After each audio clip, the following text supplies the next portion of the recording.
औज़ुबिल्लाहिमिनश्शैतानिर्रजीम बिस्मिल्लाहिर्रहमानिर्रहीम अल्हम्दुलिल्लाहि रब्बिल आलमीन वस्सलातु वस्सलामु अला रसूलिहिल करीम అస్సలాము అలైకుం వరహమతుల్లాహి వబరకాతుహు. ఫ్రెండ్స్, దర్సే ఖురాన్ తెలుగు అనువాదం శీర్షికలో ఈరోజు సూరహ అల్ హిజ్ర్ అనువాదాన్ని చదువుదాం. ఈ సూరహ 12వ సూరహ యూసుఫ్ తరువాత అవతరింప చేయబడిందని సుయూతి గారి అభిప్రాయం.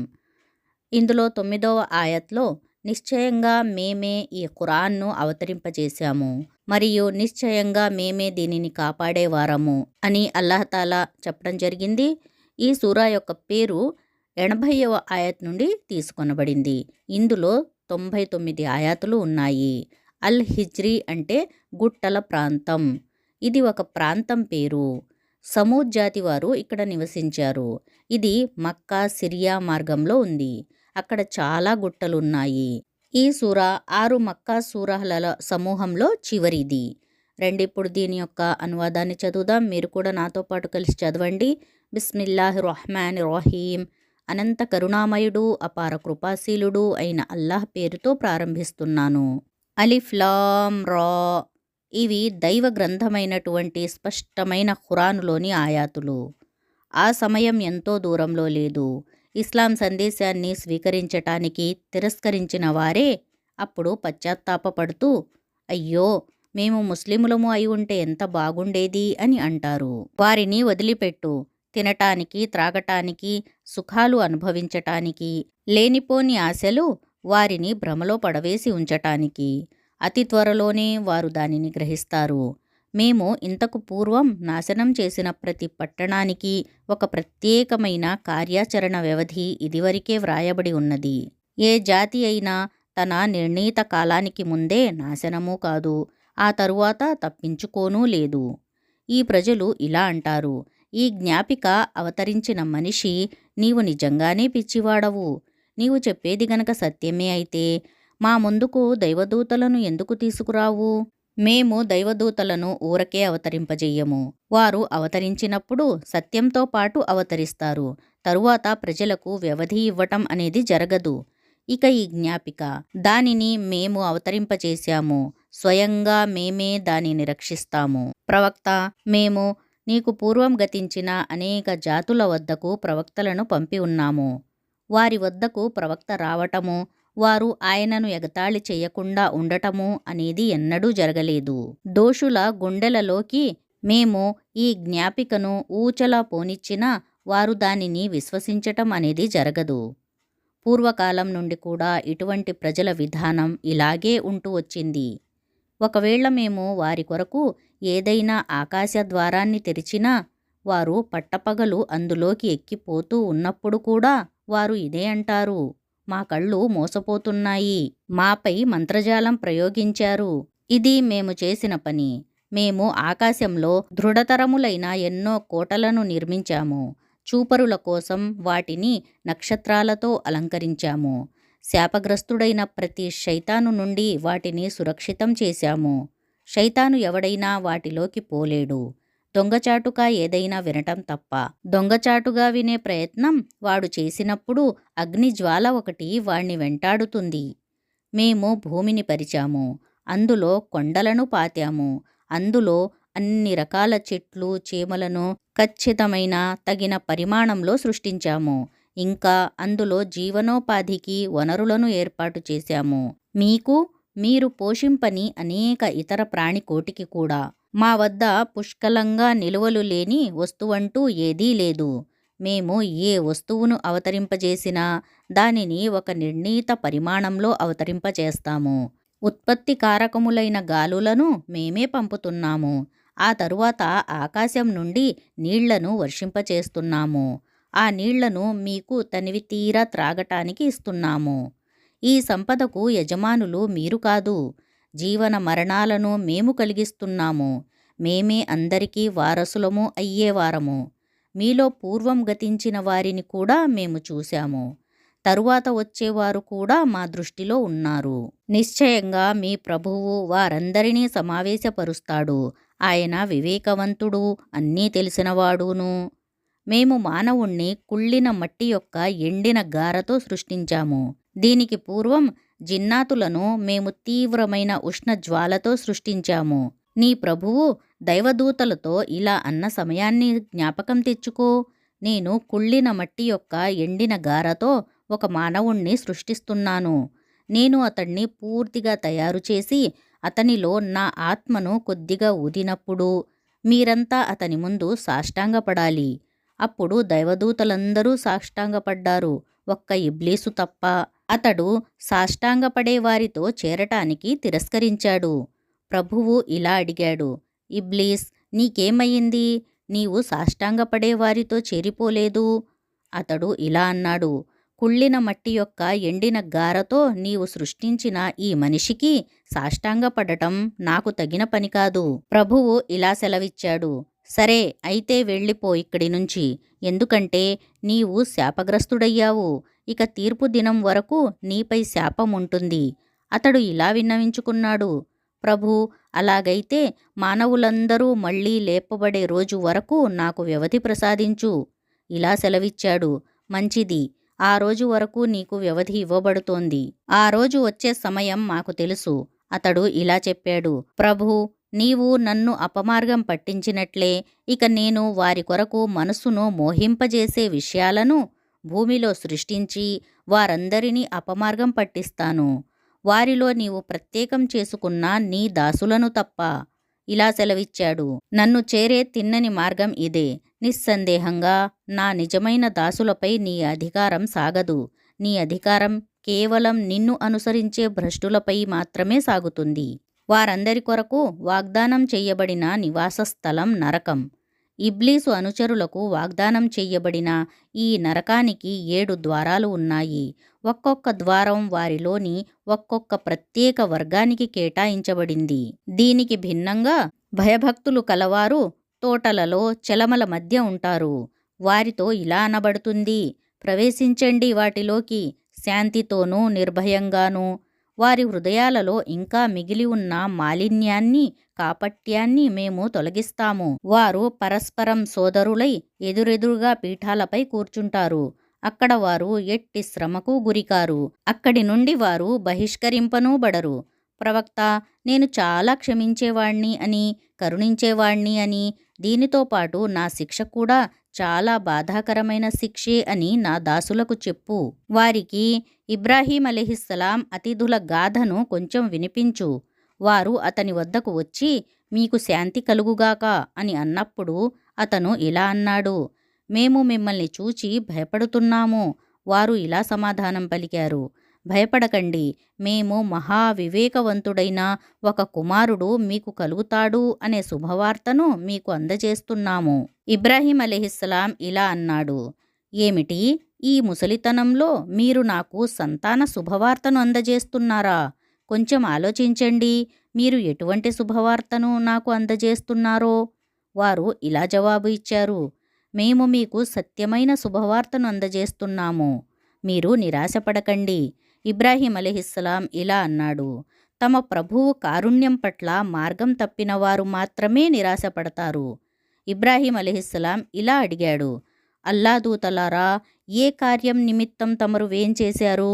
వారు ఇలా చెప్పారు, మేము ఒక నేరస్థ జాతి వైపునకు పంపబడ్డాము. కేవలం లూత్ అలైహిస్సలాం ఇంటివారే మినహాయింపబడ్డారు. వారందరినీ మేము రక్షిస్తాము, ఒక్క అతని భార్యను తప్ప. ఎందుకంటే వెనుక ఉండిపోయే వారిలో ఆమె చేరిపోతుందని మేము నిర్ణయించాము. అంటే అలా అని అల్లా అన్నాడు అని అర్థం. తరువాత ఈ దైవదూతలు లూత్ అలైహిస్సలాం వద్దకు వెళ్ళినప్పుడు అతను, మీరు కొత్తవారుగా కనిపిస్తున్నారు అని అన్నాడు. వారు ఇలా సమాధానం చెప్పారు, కాదు, కానీ ఈ ప్రజలు దేని రాకనైతే శంకిస్తున్నారో దాన్ని మేము తీసుకువచ్చాము. మేము నీతో నిజం చెబుతున్నాము. మేము సత్యంతో నీ వద్దకు వచ్చామని. కనుక ఇప్పుడు నీవు కొంచెం రాత్రి ఉండగానే నీ ఇంటివారిని తీసుకుని బయలుదేరు. స్వయంగా నీవు వారి వెనుక నడువు. మీలో ఎవరూ వెనక్కి తిరిగి చూడకూడదు. పోండి అని మిమ్మల్ని ఆజ్ఞాపించే వైపునకే మీరు నేరుగా పోండి. ఉదయం అవుతూ ఉండగానే వారు సమూలంగా నాశనం చెయ్యబడతారని మేము అతనికి మా నిర్ణయాన్ని తెలియజేశాము. ఇంతలోనే నగరవాసులలో సంతోషం పట్టలేక లూత్ అలైహిస్సలాం ఇంటి మీదికి వచ్చారు. లూత్ ఇలా అన్నాడు, సోదరులారా, వీరు నా అతిథులు. నన్ను నవ్వులపాలు చెయ్యకండి. అల్లాకు భయపడండి. నన్ను అవమానపరచకండి. వారు ఇలా చెప్పారు, ప్రపంచంలోని ప్రతి వాణ్ణి వెనకేసుకు రావద్దని మేము నిన్ను ఎన్నోసార్లు వారించలేదా? లూత్ బ్రతిమాలుతూ ఇలా అన్నాడు, మీకు ఏదన్నా చెయ్యాలనే ఉంటే ఇదిగో నా ఈ కూతుళ్ళు ఉన్నారు. ప్రవక్త, నీ ప్రాణం సాక్షిగా ఆ సమయంలో వారికి ఒక కైపు లాంటిది ఎక్కింది. దానితో వారు స్వాధీనత కోల్పోయారు. చివరకు తెల్లవారగానే ఒక భయంకరమైన ప్రేలుడు వారిపైకి వచ్చి పడింది. మేము ఆ నగరాన్ని తల్లక్రిందులు చేసేశాము. వారిపై కాల్చిన మట్టి రాళ్ల వర్షాన్ని కురిపించాము. దూరదృష్టి కలవారికి ఈ సంఘటనలో గొప్ప సూచనలు ఉన్నాయి. ఈ సంఘటన జరిగిన ఆ ప్రాంతం రహదారిపై ఉన్నది. ఇందులో విశ్వాసులకు గుణపాఠం నేర్పే విషయాలు ఉన్నాయి. ఐకహ్ జాతీయులు దుర్మార్గులు కనుక చూడండి, మేము కూడా వారికి ప్రతీకారం చేశాము. ఈ రెండు జాతుల శిథిలమైన ప్రాంతాలు రహదారులపై ఉన్నాయి. హిజ్ర్ ప్రజలు కూడా ప్రవక్తలను నిరాకరించారు. మేము మా ఆయాతులను వారి కడకు పంపాము. మా సూచనలను వారికి చూపాము. కాని వారు వాటన్నిటినీ విస్మరిస్తూనే వచ్చారు. వారు కొండలను తొలిచి గృహాలను నిర్మిస్తూ ఉండేవారు. వారు తమ స్థానంలో నిర్భయంగా నిశ్చింతగా ఉండేవారు. తుదకు ఉదయం వేళ ఒక తీవ్రమైన ప్రేలుడు వారిపై వచ్చిపడింది. వారి సంపాదన వారికి ఏ మాత్రం పనికిరాకుండా పోయింది. మేము భూమిని, ఆకాశాలను, వాటిలో ఉన్న సమస్తాన్ని సత్యం పునాదిగా తప్ప మరొకటేదీ పునాదిగా సృష్టించలేదు. తీర్పు గడియ నిశ్చయముగా రానున్నది. కనుక ప్రవక్త, నీవు వారి కుచేష్టలను పెద్ద మనిషి తరహాలో మన్నించు. నిశ్చయముగా నీ ప్రభువు అందరినీ సృష్టించినవాడు, అంతా తెలిసినవాడును. మేము నీకు 7 ఆయాతులను ఇచ్చాము. అవి మాటిమాటికి పఠింపదగినవి. ఇంకా నీకు మహత్తరమైన ఖురానును ప్రసాదించాము. వారిలోని విభిన్న వర్గాల వారికి మేము ఇచ్చిన ఐహిక సంపద వైపు నీవు కన్నెత్తి కూడా చూడకు. వారి స్థితికి బాధపడకు. నేను స్పష్టంగా హెచ్చరించేవాణ్ణి మాత్రమే అని అను. ఇది తమ ఖురానును తుత్తునియలుగా చేసిన విభేదకారకుల వైపునకు మేము పంపిన హెచ్చరిక వంటిదే. కనుక నీ ప్రభువు సాక్షిగా మేము తప్పకుండా వారందరినీ మీరేమి చేస్తూ ఉండేవారు అని అడుగుతాము. కనుక ప్రవక్త, నీకు ఆజ్ఞాపించబడుతూ ఉండిన విషయాన్ని బహిరంగంగా ఎలుగెత్తి చాటు. చిరుకు చేసేవారిని ఏ మాత్రం లెక్క చేయకు. నిన్ను ఎగతాళి చేసేవారికి, అల్లాతో పాటు ఇతరులను కూడా దేవుళ్ళుగా నిర్ణయించేవారికి నీ తరపున బుద్ధి చెప్పటానికి మేము చాలు. త్వరలోనే వారికి తెలిసిపోతుంది. వారు నిన్ను గురించి కల్పిస్తున్న మాటల వల్ల నీ మనసుకు మిక్కిలి కష్టం కలుగుతోందని మాకు తెలుసు. దానికి చికిత్స ఏమిటంటే, నీ ప్రభువు స్తోత్రం చేస్తూ ఆయన పవిత్ర నామాన్ని స్మరించు. ఆయన సన్నిధానంలో సాష్టాంగపడు. తప్పకుండా వచ్చే చివరి గడియ వరకు నీ ప్రభువు దాస్యం చేస్తూ ఉండు. అల్హమ్దులిల్లా ఫ్రెండ్స్, ఇంతటితో ఈ సూరా యొక్క తెలుగు అనువాదం పూర్తి అయినది. ఇన్షాల్లా ఇప్పుడు మనం అన్-నహ్ల్ సూరా యొక్క అనువాదాన్ని చదువుదాం. ఈ సూరా చివరి మక్కా కాలంలో అవతరింపచేయబడింది. ఇందులో 128 ఆయాతులు ఉన్నాయి. అన్-నహ్లు అంటే తేనెటీగ. విశ్వంలో ఉన్న ప్రతీదీ అల్లాహ్ తాలాను స్తుతిస్తుంది. మానవునికి ప్రకృతి మీద ఆధిక్యత ఇవ్వబడింది. అతడు అల్లాహ్ తాలా అద్వితీయతను మరియు సత్యాన్ని గుర్తించాలని ఈ సూరా యొక్క సారాంశం. దీని పేరు 68వ ఆయత్ నుండి తీసుకోబడింది. అల్లాహ్ తాలా ప్రతి దానిని ఒక ఉద్దేశంతో, ఒక ప్రయోజనం కొరకు పుట్టించాడు. విశ్వసించి సత్కార్యాలు చేస్తూ ఉండాలి. తోటివారితో న్యాయం మరియు ఉదార స్వభావంతో వర్తించాలి. అల్లాహ్ తాలా నిషేధించిన పాపం, చెడు, అసహ్యకరమైన, అశ్లీలకరమైన పనుల నుండి దూరంగా ఉండాలి. రండి ఫ్రెండ్స్, ఇప్పుడు మనం సూరహ్ అన్-నహ్ల్ యొక్క తెలుగు అనువాదాన్ని చదువుదాం. బిస్మిల్లాహిర్ రహ్మానిర్ రహీం. అనంత కరుణామయుడు, అపార కృపాశీలుడు అయిన అల్లా పేరుతో ప్రారంభిస్తున్నాను. అల్లా తీర్పు వచ్చేసింది. ఇక దాని కొరకు తొందర పెట్టకండి. ఆయన పరిశుద్ధుడు. వారు చేస్తూ ఉన్న షిర్కుకు అతీతుడు, ఉన్నతుడు. ఆయన ఈ ఆత్మను తనకు నచ్చిన తన దాసులపై తన ఆజ్ఞతో దైవదూతల ద్వారా అవతరింపచేస్తాడు. ఈ ఉపదేశంతో ప్రజలను హెచ్చరించండి. నేను తప్ప మీకు మరొక దేవుడు ఎవ్వడూ లేడు. కనుక మీరు నాకే భయపడండి. ఆయన ఆకాశాన్ని, భూమిని సత్యం పునాదిగా సృష్టించాడు. ఈ ప్రజలు చేసే షిర్కుకు ఆయన అతీతుడు, ఉన్నతుడు. ఆయన మానవుణ్ణి స్వల్పమైన బిందువుతో సృష్టించాడు. చూస్తూ చూస్తూ ఉండగానే అతడు ఒక బహిరంగ వివాదిగా మారిపోయాడు. ఆయన పశువులను సృష్టించాడు. వాటిలో మీ కొరకు దుస్తులు ఉన్నాయి, ఆహారము ఉన్నది, ఇంకా రకరకాల ఇతర ఉపయోగాలు కూడా ఉన్నాయి. ఉదయం పూట మీరు వాటిని మేపటానికి తోలుకొని వెళ్ళేటప్పుడు, సాయంత్రం పూట వాటిని తిరిగి తోలుకొని వచ్చేటప్పుడు అవి మీకు రమణీయంగా కనిపిస్తాయి. ఎంతో కష్టంతో తప్ప మీరు చేరలేని ప్రదేశాలకు సైతం అవి మీ కొరకు బరువును మోసుకొని పోతాయి. యథార్థం ఏమిటంటే మీ ప్రభువు ఎంతో వాత్సల్యం కలవాడు, ఎంతో కనికరించేవాడు. ఆయన గుర్రాలను, కంచెర గాడిదలను సృష్టించాడు మీరు వాటిపై స్వారీ చేయటానికి. అవి మీ జీవితాలకు శోభను చేకూర్చటానికి. ఆయన ఇంకా చాలా వస్తువులను మీ ప్రయోజనం కొరకు సృష్టిస్తాడు. వాటిని గురించి మీకసలు తెలియనే తెలియదు. వక్రములైన మార్గాలు కూడా ఉన్నప్పుడు సక్రమమైన మార్గం చూపటం అల్లా బాధ్యతే.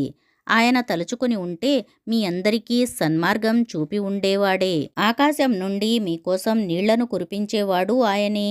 ఆ నీటిని మీరు తనివితీరా త్రాగుతారు. ఆ నీటి వల్ల మీ పశువులకు కూడా మేత మొలుస్తుంది. ఆయన ఆ నీటి ద్వారా పొలాలను పండిస్తాడు. జైతూను, ఖర్జూరం, ద్రాక్ష ఇంకా రకరకాల ఇతర పళ్లను పండిస్తాడు. ఆలోచించే వారికి ఇందులో ఒక గొప్ప నిదర్శనం ఉంది. ఆయన మీ మేలు కోసం రాత్రిని, పగలును, సూర్యుణ్ణి, చంద్రుణ్ణి మీకు వశపరిచాడు. నక్షత్రాలు కూడా ఆయన ఆజ్ఞ వల్లనే మీకు వశమై ఉన్నాయి. బుద్ధిని ఉపయోగించే వారికి ఇందులో చాలా సూచనలు ఉన్నాయి. ఆయన మీకోసం భూమిలో సృష్టించిన అనేక రంగురంగుల వస్తువులలో కూడా గుణపాఠం నేర్చుకునే వారికి నిశ్చయంగా సూచన ఉంది. సముద్రాన్ని మీ సేవ కోసం నియోగించినవాడు ఆయనే. దాని నుండి మీరు తాజా మాంసాన్ని తీసుకుని తినేటందుకు, మీరు ధరించే ఆభరణాలను దాని నుండి వెలికి తీసుకునేటందుకు, సముద్రం రొమ్మును చీలుస్తూ ఓడ పయనించటాన్ని మీరు చూస్తారు. ఇదంతా ఎందుకంటే మీరు మీ ప్రభువు అనుగ్రహాన్ని అన్వేషించాలని, ఆయనకు కృతజ్ఞులు కావాలని. ఆయన భూమిలో పర్వతాలను మేకులుగా పాతాడు, భూమి మిమ్మల్ని తీసుకుని దొర్లిపోకుండా ఉండాలని. ఆయన నదులను ప్రవహింపజేశాడు, సహజ మార్గాలను నిర్మించాడు. మీరు సరైన మార్గం పొందటానికి ఆయన భూమిలో మార్గం చూపే సంకేతాలను పెట్టాడు. నక్షత్రాల ద్వారా కూడా ప్రజలు మార్గం తెలుసుకుంటారు. సృష్టించేవాడు, అసలు ఏమీ సృష్టించనివాడు ఉభయులు సమానులేనా? మీరు ఈ మాత్రం అర్థం చేసుకోలేరా? ఒకవేళ మీరు అల్లా అనుగ్రహాలను లెక్కించదలిస్తే లెక్కించలేరు. యథార్థం ఏమిటంటే ఆయన ఎంతో మన్నించేవాడు, కరుణామయుడును. ఆయన మీ బాహ్యాన్ని ఎరుగును, మీ గోప్యాన్ని ఎరుగును. అల్లాను వదిలి ప్రజలు వేడుకుంటున్న ఇతర శక్తులు ఏ వస్తువుకు సృష్టికర్తలు కారు. వారు స్వయంగా సృష్టింపబడినవారు, నిర్జీవులే కాని సజీవులు కారు. వారు ఎప్పుడు మళ్ళీ బ్రతికించబడి లేపబడనున్నారో వారికెంతమాత్రం తెలియదు. మీ దేవుడు కేవలం ఒక్కడే. కాని పరలోకాన్ని నమ్మని వారి హృదయాలలో తిరస్కారం తిష్టవేసుకుని ఉంది. వారు విర్రవీగుతున్నారు. అల్లాకు నిశ్చయంగా వారి చేష్టలన్నీ తెలుసు, దాగి ఉన్నవి కూడా, బహిరంగముగా ఉన్నవి కూడా. అహంభావానికి గురి అయిన వారిని ఆయన ఏ మాత్రం ప్రేమించడు. ఎవరైనా వారిని మీ ప్రభువు అవతరింపచేసినటువంటిది ఏమిటి అని అడిగితే ఇలా అంటారు, అవండి, అవి పాతకాలపు కట్టుకథలు. ఈ మాటలను అని వారు ప్రళయం నాడు తమ బరువును పూర్తిగా మోస్తారు. దానికి తోడు వారు అజ్ఞానం వల్ల అపమార్గం పట్టిస్తున్న వారి బరువును కూడా కొంత మోస్తారు. చూడండి ఎంత కఠినమైన బాధ్యతను వారు తమ నెత్తిపై వేసుకుంటున్నారో. వారికి పూర్వం కూడా చాలామంది సత్యాన్ని అణచటానికి ఇటువంటి దుష్ట పన్నాగాలనే పన్నారు. చూడండి, అప్పుడు అల్లా వారి పన్నాగపు కట్టడాన్ని పునాదులతో సహా పెకలించి పారవేశాడు. పైనుండి దాని కప్పు వారి తలలపై పడింది. శిక్ష వస్తుందని వారికి అనుమానం కూడా లేనటువంటి దిక్కు నుండి అది వారిపైకి వచ్చి పడింది. తరువాత ప్రళయం నాడు అల్లా వారిని అవమానపరుస్తాడు, హీనపరుస్తాడు. వారితో ఇలా అంటాడు, మీరు సత్యవాదులతో నా భాగస్వాముల తరపున పోట్లాడుతూ ఉండేవారు కదా. ఇప్పుడు ఆ నా భాగస్వాములు ఎక్కడ ఉన్నారో చెప్పండి. ప్రపంచంలో జ్ఞానం లభించిన వారు అవిశ్వాసులకు ఈరోజు లభించేది అవమానము, దౌర్భాగ్యమును అని అంటారు.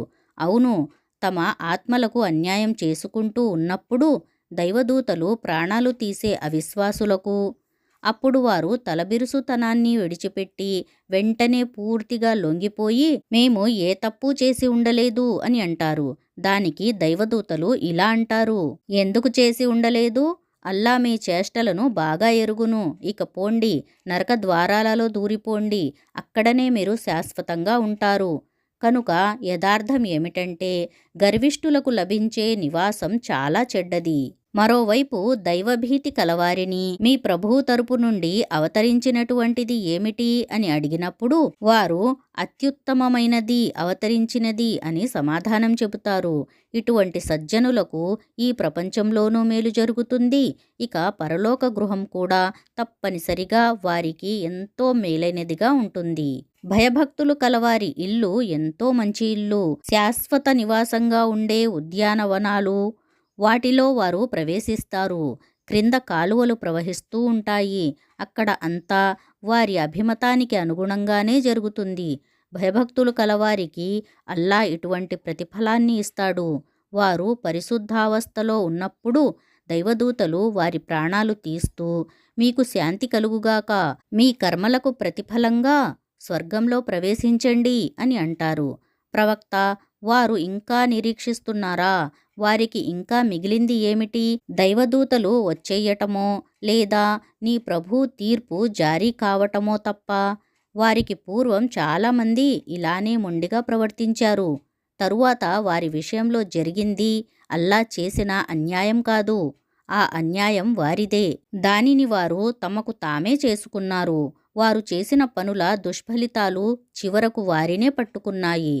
వారు ఎగతాళి చేస్తూ ఉండినదే వారిని చుట్టుముట్టింది. ఈ ముష్రిక్కులు ఇలా అంటారు, అల్లా కోరి ఉన్నట్లయితే మేము గాని మా తాత ముత్తాతలు గాని ఆయనను తప్ప మరెవరిని ఆరాధించి ఉండేవారము కాదు. ఆయన ఆజ్ఞ లేకుండా ఏ వస్తువును నిషేధించి ఉండేవారము కూడా కాదు. ఇటువంటి సాకులనే వారికి పూర్వం వారు కూడా చెప్పేవారు. అయితే విషయాన్ని స్పష్టంగా అందజేసే బాధ్యత తప్ప మరొక బాధ్యత కూడా ప్రవక్తలపై ఏదైనా ఉందా? మేము ప్రతి జాతిలోనూ ఒక ప్రవక్తను ప్రభవింపజేశాము. అతని ద్వారా అందరికీ ఇలా హెచ్చరిక చేశాము, అల్లాను ఆరాధించండి, మిథ్యా దైవాల ఆరాధనకు దూరంగా ఉండండి. దాని తర్వాత అల్లా వారిలో కొందరికి సన్మార్గాన్ని ప్రసాదించాడు, మరికొందరికి అపమార్గంలో ఉన్నది. కొంచెం భూమిలో సంచారం చేసి చూడండి, తిరస్కారులకు ఏ గతి పట్టిందో. ప్రవక్త, వారికి సన్మార్గం లభించాలని నీవు ఎంతగా కోరుకున్నా అల్లా తాను అపమార్గం పట్టించేవాడికి మళ్ళీ సన్మార్గం చూపడు. అటువంటి వారికి ఎవరూ సహాయం చేయలేరు. వీరు అల్లా పేరుతో దృఢమైన ప్రమాణాలు చేసి ఇలా చెబుతారు, చనిపోయిన వాణ్ణి ఎవణ్ణి అల్లా మళ్ళీ బ్రతికించి లేపడు. ఎందుకు లేపడు? ఇది ఆయన చేసిన ఒక వాగ్దానం. దానిని నెరవేర్చటాన్ని ఆయన తన విధిగా చేసుకున్నాడు. కానీ చాలామందికి ఆ విషయం తెలియదు. అలా తప్పకుండా జరగాలి. ఎందుకంటే వారి ముందు అల్లా వారు విభేదిస్తూ ఉన్నటువంటి యథార్థాన్ని బహిర్గతం చేయటానికి, సత్య తిరస్కారులు తాము అబద్ధీకులమని తెలుసుకోవటానికి, ఇక అది సంభవించే విషయాన్ని గురించి ఒక వస్తువును ఉనికిలోనికి తీసుకురావటానికి దానిని అయిపో అని ఆజ్ఞాపిస్తే చాలు, వెంటనే అది అయిపోతుంది. అంతకంటే ఎక్కువ చేయవలసిన అవసరం మాకు లేదు. అల్హమ్దులిల్లా. ఫ్రెండ్స్, సూరహ్ నహల్ యొక్క 40వ ఆయత్ వరకు మనం అనువాదాన్ని చదివాం. ఇన్షాల్లా 41వ ఆయత్ నుంచి నెక్స్ట్ వీడియోలో చదువుదాం. జజాకుముల్లాహు ఖైరన్ కసీరా. అస్సలాము అలైకుం వరహమతుల్లాహి వబరకాతుహు.